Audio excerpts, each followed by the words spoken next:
สวัสดีครับวันนี้ผมจะมาอันบ็อกซิ่ง ADIDAS 17จุดอะไรก็เดี๋ยวผมลืมครับนี่นะครับ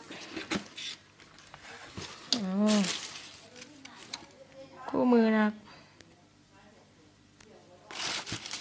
ไปใกล้ๆนี่ครับก็จะเป็นรูปนักเตะต่างๆครับโอ้ขึ้นมาปุ๊บนี่ครับ7 จุดอะไรครับ7.3ครับเห็นไหมครับ7.3นี่นะครับ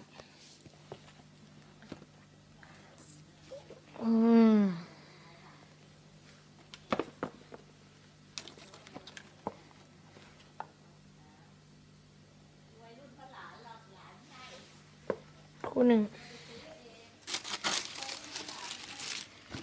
แต่ไม่รู้มันคืออะไรครับ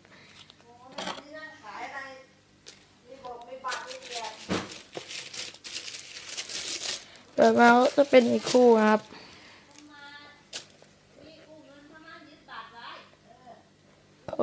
อาจจะมีเสียงรบกวนขออภัยนะครับผมขอจบการรีวิวไปแค่นี้ครับสวัสดีครับ